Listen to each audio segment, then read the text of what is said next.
ሰላም ጤና ይስጥልን ክቡራን ተመልካቾቻችን እንደምን አላችሁ? በዛሬው ዕለት የምናቀርብላችሁ ርዕሰ ጉዳይ የቀድሞ የአማራ ክልል ፕሬዝዳንት እንዲሁም የውጭ ጉዳይ ሚኒስተር እንዲሁም የጠቅላይ ሚኒስትሩ አማካሪ የነበሩት አቶ ገዱ አንዳርጋቸው በሀገር አሜሪካ የመኪና ፓርኪንግ ስራ እየሰሩ የሚያሳይ ቪዲዮ ተቀርጾ በመለቀቁ ምክንያት ስለሱ ጉዳይ የተለያዩ አስተያየቶች እየተሰጡ ይገኛሉ።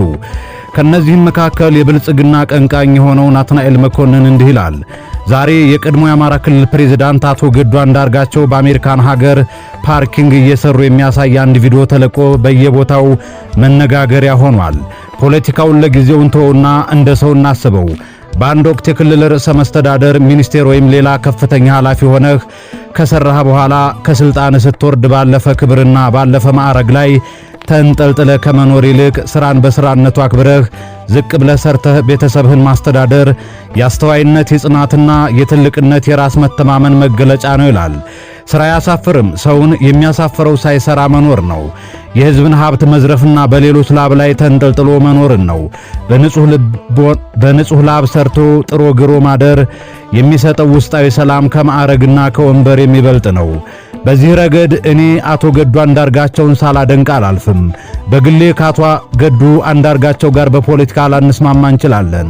አንዳንድ አቋማቸውም ላይ መቸኝ ይችላል። ይህ ግን ሰው እንደ ሰው የሚያሳየውን ጽናትና ቆራጥነት እንዳላከብር አያደርገኝም።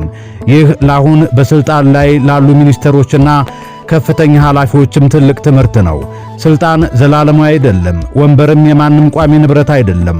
ዛሬ ሚኒስትር የሆነ ነገ ተራ ዜጋ ይሆናል። ስለዚህ ስልጣን ላይ ላላችሁ ለነገ የሚቀርላችሁ የሰበሰባችሁት ሀብት ሳይሆን በንጹህ እጅ ህዝብን ያገለግላችሁበት ታሪካችሁና ክብር ነው። ከስልጣን በኋላ በገዛ ላብህ የምትበላበት ሥራ መስራት አያሳፍርም።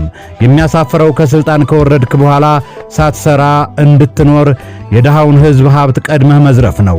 ሥራ ክቡር ነው። ወንበር ያልፋል፣ ማዕረግ ያልፋል፣ ስልጣንም ያልፋል። ሰውን ተከትሎ የሚቀረው ግን ሥራው ስሙና ህሌናው ነው በማለት ናትናኤል መኮንን ሐሳቡን ቋይቷል። ከዚሁ ጋር ተያይዞ ዘሐበሻ ያጋራውን መረጃ እንንገራችሁ። የኛ ሰው ነውርና ክብር የሚለውን ቃል የሚተረጉምበት ሚዛን ሁሌም ይገርመኛል። ሀገራው ልቆ የህዝብ ሀብት አግበስብሶ በሙስና ደልቦ ቪላ የገነባን ሰው አራዳ ነው የዘመኑ ብልጥ ብለን እናከብራለን። ላቡን ጠብ አድርጎ ሸሚዙን አርሶ በእንጀራ ገመዱ ላይ የሚንጠለጠለውን ሐላል አዳሪ ደግሞ ምስኪን ጊዜ የጣለው ብለን ከንፈር እንመጥበታለን። ሰሞኑን አንዱ የዘመናችን ዲጂታል አሳባቂ ካሜራውን ደብቆ ልክ እንደ አልጀዚራ የምርመራ ጋዜጠኛ ጊዜ ጠብቆ አንድ ቪዲዮ ቆርጦ ለቀቀ። እዩልኝ ገዱን። ያ ታላቅ የውጭ ጉዳይ ሚኒስትርና የክልል ርዕሰ መስተዳደር የነበረው አቶ ገዱ አንዳርጋቸው አሜሪካን አገር የፓርኪንግ ሰራተኛ ሆኖ ተገኘ ብሎ በፌዝ አበሰረን። አሳባቂውና ላኪው ይህንን ሲለጥፍ የጠበቀው የህዝብ ምላሽ ዋይ ዋይ ገዱ የኢትዮጵያ ፖለቲከኛ መጨረሻው መኪና ማሳረፍ ሆነ እንዴ ውርደት የሚል ሙሾ ነበር። ዳሩ ግን የኢትዮጵያ ህዝብ የሞራል ሂሳብ ስሌት ተቀይሮ ጠበቀው። ህዝቡ ቪዲዮውን አየና ከመስረቅ መኪና ማቆም አይሻልም እንዴ? ሐላል ሰርቶ መብላት መቼ ነውር ሆነ ብሎ አሳባቂውን ራሱንና ላኪውን አሳፈረው። እውነት ለመናገር ከፖለቲከኛነትና ወደ ፓርኪንግ ሰራተኛነት መሸጋገር ዝቅጠት ሳይሆን የሞራል እድገት ነው። ፖለቲካ ውስጥ ስትሆን መሪ የሌለውን የህዝብ ማዕበል ወደማይታወቅ ገደል ነው የምትመራው። ፖለቲካ ውስጥ መጋጨትና ማጋጨት የዕለት ተዕለት ሥራህ ነው። ፓርኪንግ ውስጥ ግን መሪ ያለውን መኪና በጥንቃቄ ወደ ትክክለኛው ቦታ ታሳርፋለህ። መኪናዎች እንዳይጋጩ፣ የሰው ንብረት እንዳይፋቅ መጠበቅ ነው ኃላፊነትህ። ስለዚህ አቶ ገዱ ከብጥብጣው ድማ ወደ ሰላም ማስከበር ቀጠና ተዛወረ ማለት ነው።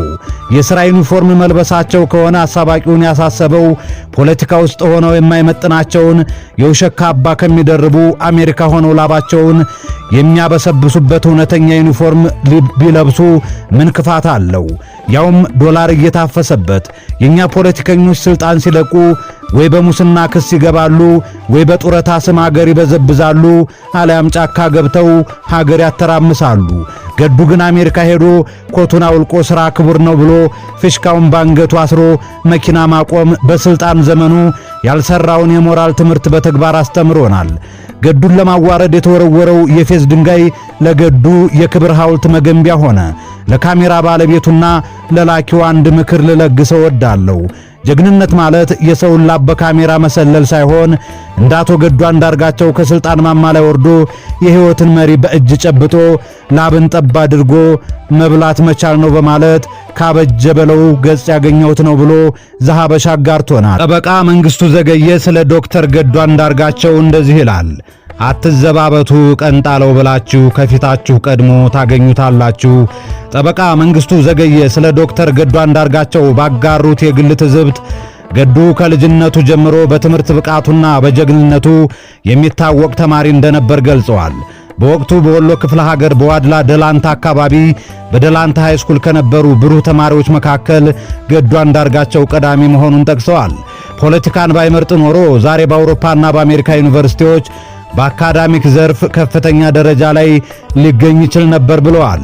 ጠበቃው እንደገለጹት ገዱ በ1980ዎቹ ወደ ፖለቲካ ሲገባ ያስተማሩት መምህራን በትምህርት የነበረውን ከፍተኛ ብቃት በማስታወስ ወደ አካዳሚክ መስመሩ ባለመቀጠሉ ቅር እንደተሰኙ ጠቁመዋል።